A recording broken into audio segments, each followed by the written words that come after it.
Class 9th क्षितिज भाग 1 का पाठ 7 पढ़ाने वाली हूँ, जिसका शीर्षक है मेरे बचपन के दिन और इसकी लेखिका है महादेवी वर्मा।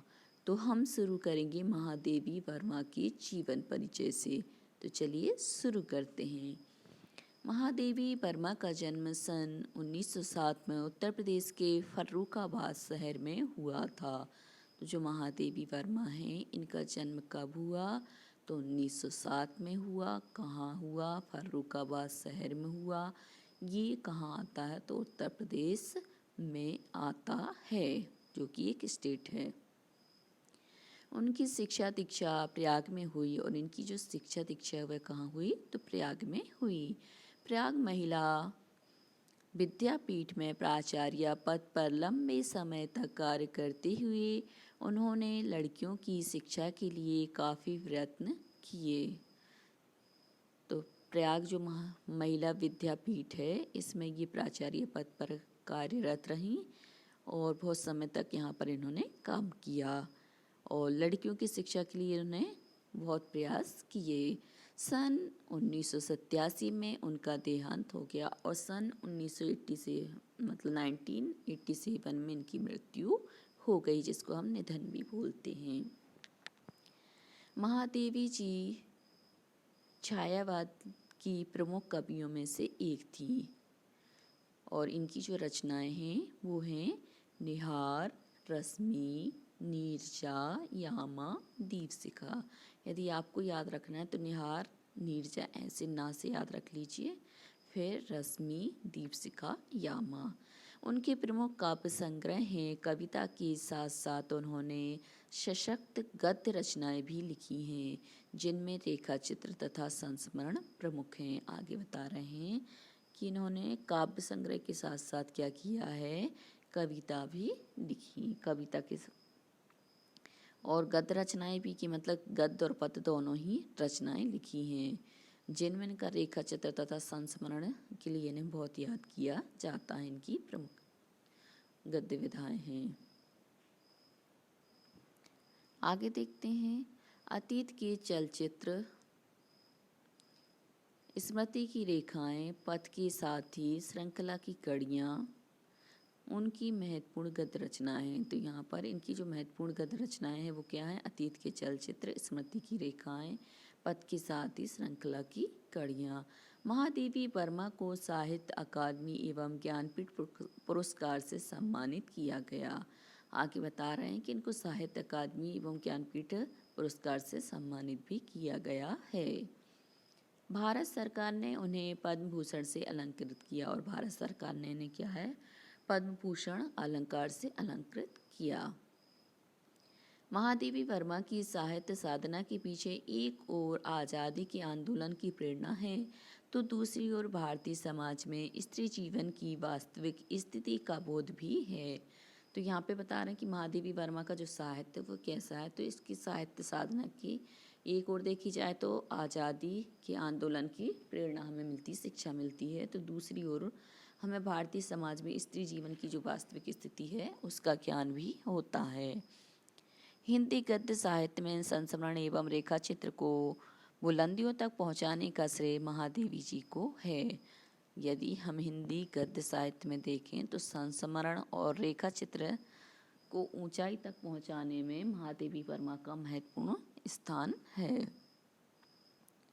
उनकी संस्मरणों और रेखा चित्रों में शोषित, पीड़ित लोगों के प्रति ही नहीं बल्कि पशु पक्षियों के लिए भी आत्मीयता एवं अक्षय करुणा प्रकट हुई है। तो यहाँ पे बता रहे हैं कि ऐसा नहीं है कि इन्हें लोगों के ही प्रति अपनी करुणा दिखाई, बल्कि पशु पक्षियों के प्रति भी इनका प्रेम और करुणा प्रकट होती है। उनकी भाषा शैली सरल एवं स्पष्ट है। इनकी जो भाषा शैली देखी जाए तो वो कैसी है? सरल है, स्पष्ट है, कि मतलब हम पढ़ते ही हमें समझ में आ जाती है, तथा शब्द चयन प्रभावपूर्ण और चित्रात्मक है। यदि शब्द चयन भी देखा जाए इनका तो कैसा है? प्रभावपूर्ण और चित्रात्मक है। अब आते हैं पाठ का संक्षिप्त परिचय, जानते हैं कि आखिर इस पाठ में छोटे रूप में बताया क्या गया है। मेरे बचपन के दिन में महादेवी जी ने अपने बचपन की उन दिनों को स्मृति के सहारे लिखा है जब वे विद्यालय में पढ़ रही थीं। इस अंश में लड़कियों के प्रति सामाजिक रवैये, विद्यालय की सहपाठियों, छात्रावास के जीवन और स्वतंत्रता आंदोलन के प्रसंगों का बहुत ही सजीव वर्णन है। इसमें बताया है कि जब वो छोटी थी, बचपन में थी, तो उसकी यादों को लिखती हुए उनकी यादों के साथ साथ उनके साथ जो जो घटनाएं आसपास में घटी, उनके साथ घटी, वो सभी बता रहे हैं कि जब भी विद्यालय में पढ़ रही थी तो इस अंश में लड़कियों के प्रति सामाजिक जो रवैया था, विद्यालय की सहपाठियों, छात्राओं के जीवन और स्वतंत्रता आंदोलन के जो प्रसंग है वो यहाँ पर इन्होंने प्रस्तुत किए हैं। अब हम मेरे बचपन के दिन पाठ का सारांश जानेंगे, मतलब पूरे पाठ में आखिर बताया क्या गया है उसको समझेंगे। प्रस्तुत संस्मरण में महादेवी जी ने अपने बचपन के उन दिनों को स्मृति के सहारे लिखा है जब वे विद्यालय में पढ़ रही थीं। इस अंश में लड़कियों के प्रति सामाजिक रवैया, विद्यालय की सहपाठियों, छात्रावास के जीवन और स्वतंत्रता आंदोलन के प्रसंगों का बहुत ही सजीव वर्णन किया गया है। लेखिका अपने बचपन के दिनों को याद कर कहती हैं कि वे परिवार में पहली लड़की पैदा हुई थी, मतलब ये अपने परिवार की क्या है, पहली पुत्री थी। घर में हिंदी का कोई वातावरण नहीं था, लेकिन माँ ने उसे संस्कृत, हिंदी, अंग्रेजी आदि की शिक्षा दी। तो बता रहे हैं पहले क्या है, अंग्रेज लोग ज़्यादा रहते थे, तो अंग्रेज़ों की वजह से अंग्रेजी हमारे यहाँ पर ज़्यादा चलती थी, जिसको हम इंग्लिश कहते हैं। और हिंदी का क्या, घर में कोई वातावरण नहीं था, लेकिन इनकी माँ ने इन्हें संस्कृत, हिंदी, अंग्रेजी सभी की शिक्षा प्रदान की। फिर मिशन स्कूल में जाने पर उनकी मुलाकात सुभद्रा कुमारी चौहान से हुई। जब ये पढ़ने जाने लग गईं, तो पढ़ने जाती थी तो उनकी मुलाकात किससे हो गई, सुभद्रा कुमारी चौहान। उनके छात्रावास में विभिन्न स्थानों से आए बच्चों में एकता एवं सहानुभूति की भावना थी। और जो सुभद्रा कुमारी चौहान है, ये क्या छात्रावास में रहती थी, हॉस्टल में रहती थी। और हॉस्टल में क्या है, सभी जगह से बच्चियाँ आकर रहती हैं, तो यहाँ पर भी सभी बच्चियाँ आकर रहती थी और एक साथ और सहानुभूति की भावना इनके अंदर विद्यमान थी। ये कविता भी लिखती थी, कौन, सुभद्रा कुमारी चौहान। कविता पाठ में उन्हें हमेशा प्रथम पुरस्कार ही मिलता था। एक बार उन्होंने पुरस्कार में मिले चांदी के कटोरे को दान स्वरूप गांधी जी को दे दिया। और सुभद्रा कुमारी को क्या हुआ, एक बार चांदी का कटोरा मिला, परंतु वो चांदी का कटोरा इन्होंने स्वयं न रख के महात्मा गांधी जी को आवश्यकता थी तो उनको क्या किया, दे दिया। उनके घर के आसपास रहने वाले नवाब साहब के परिवार से उनके बड़े अच्छे संबंध थे। और यहाँ पर क्या है, इनके घर के पास में नवाब साहब जी रहते थे, तो उनके घर के परिवार के लोगों के साथ इनके संबंध भी क्या है, बहुत अच्छे थे।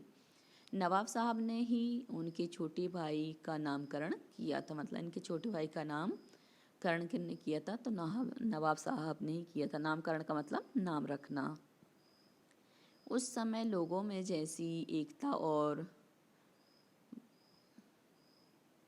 भावना, भाईचारा दिखता था, आजकल वह सपना सा लगता है। बता रहे हैं कि पहले इन लोगों में जो भाईचारा दिखाई देता था, यदि उस भाईचारे की, एकता की हम बात करें तो वो अब हमें क्या है, सपने के समान दिखाई देता है। शब्द संपदा, यहाँ पे कुछ कठिन शब्द दिए गए हैं जिनका अर्थ आपको मालूम होना चाहिए। परम धाम का मतलब होता है स्वर्ग। प्रतिष्ठित का मतलब होता है सम्मानित। वाइस चांसलर का मतलब होता है कुलपति। निराहार का मतलब होता है बिना कुछ खाए पिए। फूल, तांबे और रांगे से बनी एक धातु। पदक, धातु का गोल टुकड़ा जो पुरस्कार के रूप में दिया जाता है, उसे हम पदक कहते हैं। लहरिया, रंग बिरंगी धारियों वाली साड़ी को हम बोलते हैं लहरिया। ऐसे चुनरिया भी नाम सुना होगा आपने। अब आते हैं हम अभ्यास प्रश्न पर। प्रश्न अभ्यास में सबसे पहला प्रश्न दिया हुआ है, मैं उत्पन्न हुई तो मेरी बड़ी खातिर हुई और मुझे वह सब नहीं सहना पड़ा जो अन्य लड़कियों को सहना पड़ता है। इस कथन के आलोक में आप यह पता लगाइए कि उस समय लड़कियों की दशा कैसी होगी। लड़कियों के जन्म के संबंध में आज कैसी परिस्थितियां हैं। तो इसका उत्तर हो जाएगा पहले का, उस समय अर्थात सन 1900 के आसपास भारत में लड़कियों की दशा अच्छी नहीं थी। प्राय उन्हें जन्म देते ही मार दिया जाता था। कई बार तो जन्म भी नहीं लेने दिया जाता था, उनको गर्भ में ही मार दिया जाता था। उन्हें बोझ समझा जाता था। यदि उनका जन्म हो जाता तो पूरे घर में मातम छा जाता था। महादेवी वर्मा अपने एक संस्मरण में लिखती हैं, बैंड वाले नौकर चाकर सब लड़का होने की प्रतीक्षा में खुश बैठे रहते थे। जैसे ही लड़की होने का समाचार मिलता सब चुपचाप विदा हो जाते। ऐसे वातावरण में लड़कियों को कम भोजन देना, उन्हें घर के कामों में लगाना, पढ़ाई लिखाई से दूर रखना आदि बुराइयों का पनपना स्वाभाविक था। ये उस समय की बात बताई जा रही है। अगला लेख, लड़कियों के जन्म के संबंध में आज कैसी परिस्थितियां हैं। आज लड़कियों के जन्म के संबंध में स्थितियां थोड़ी बदली हैं। पढ़े लिखे लोग लड़का लड़की के अंतर को धीरे धीरे कम करते जा रहे हैं। बहुत से जागरूक लोग लड़कियों का भी उसी तरह स्वागत सत्कार करते हैं जैसे लड़के का। शहरों में लड़कियों को लड़कों की तरह पढ़ाया लिखाया भी जाता है, परंतु लड़कियों के साथ भेदभाव पूरी तरह समाप्त नहीं हुआ है। आज जितनी भी भ्रूण हत्याएं हो रही हैं, लड़कियों के जन्म को रोकने के लिए हो रही हैं। देश में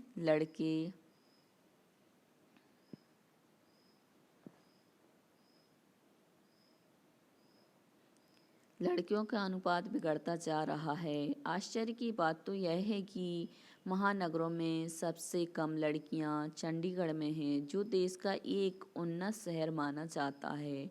वहाँ न शिक्षा कम है, न धन वैभव कम है।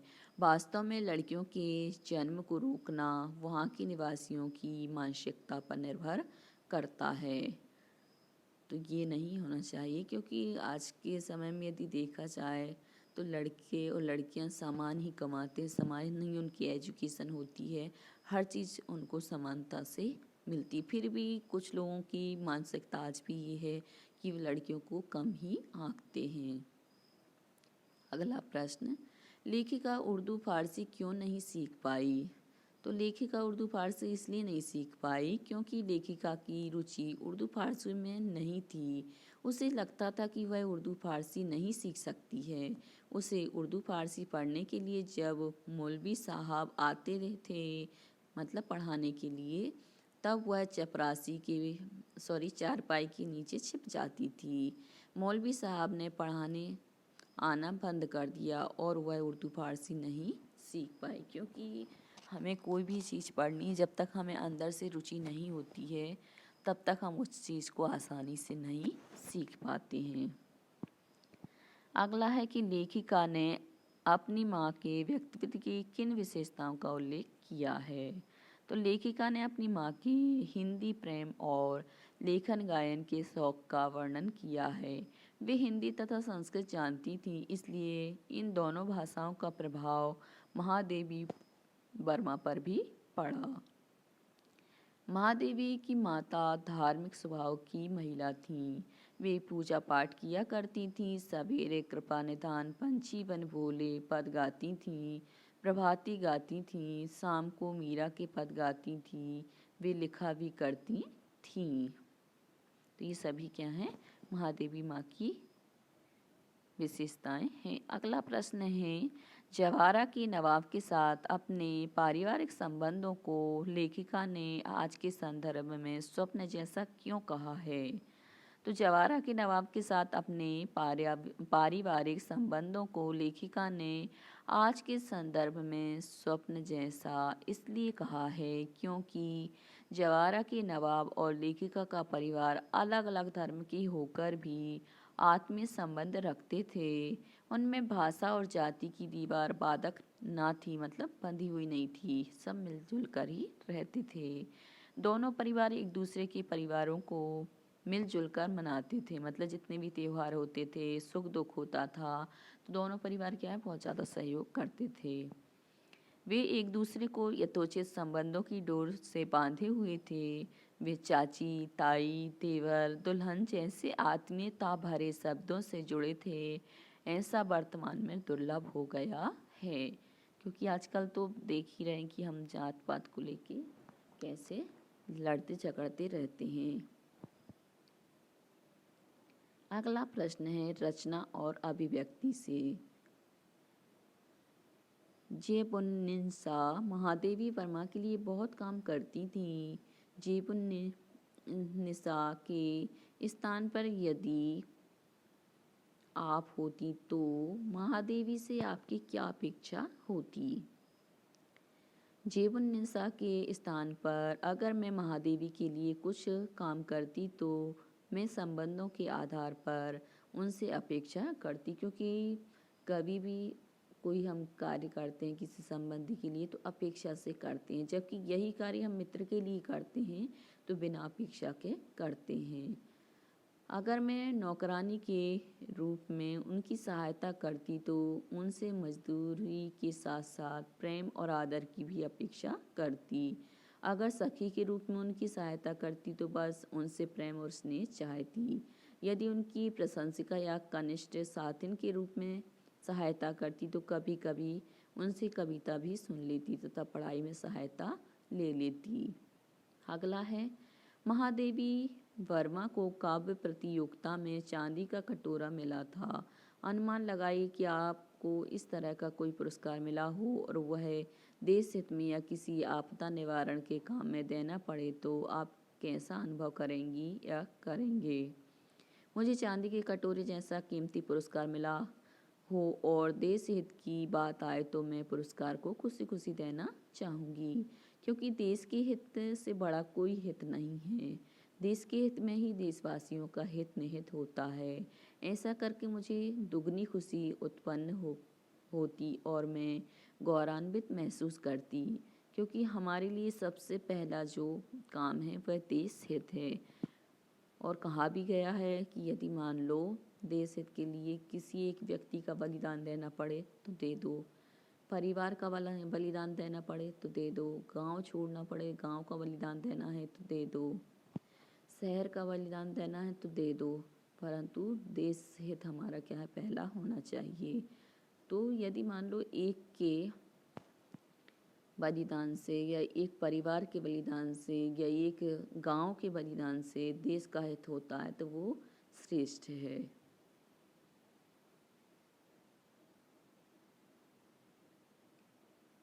अब आते हैं अगले प्रश्न पर। महादेवी जी के इस संस्मरण को पढ़ते हुए आपके मानस पटल पर भी अपने बचपन की कोई स्मृति उभर कर आई होगी, उसे स्मरण शैली में लिखिए।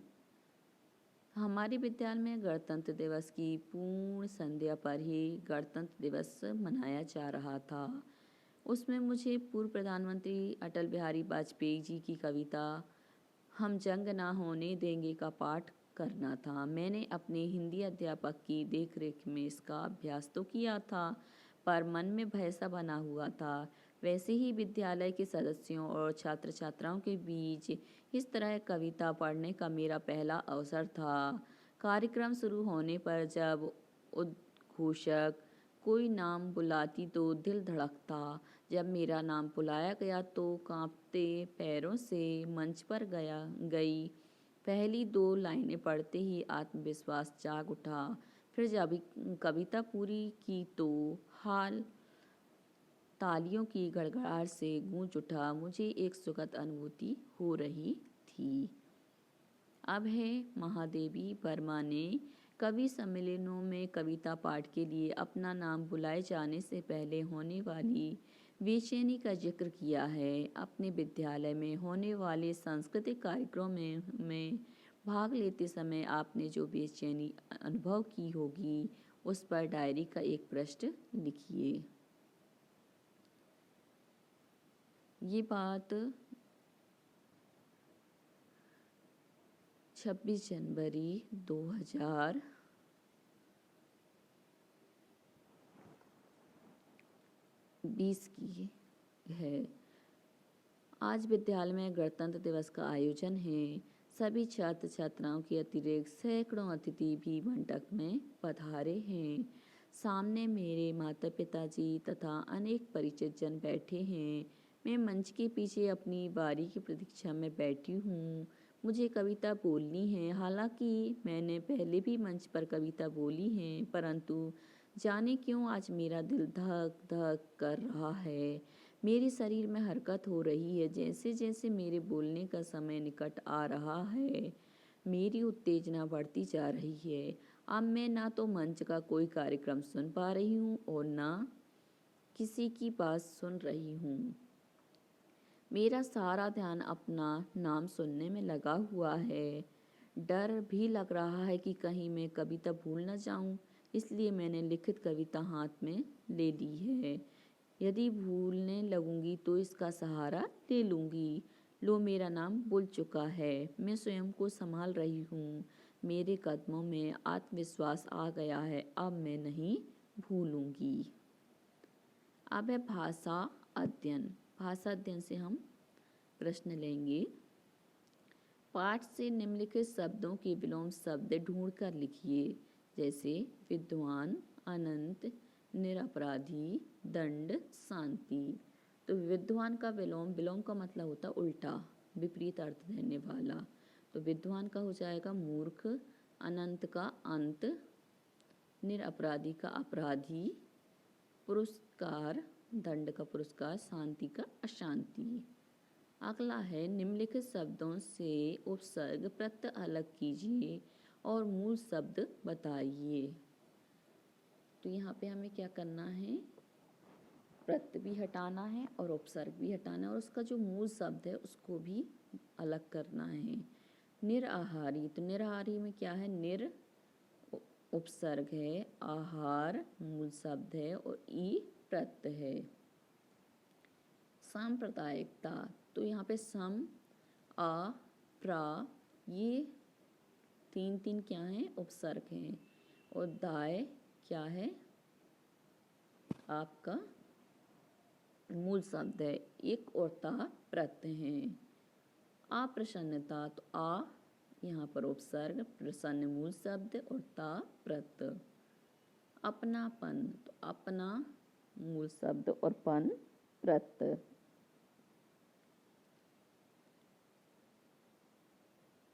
किनारीदार, तो किनार यहाँ पर मूल शब्द और ई और दार यहाँ पर प्रत्यय हैं।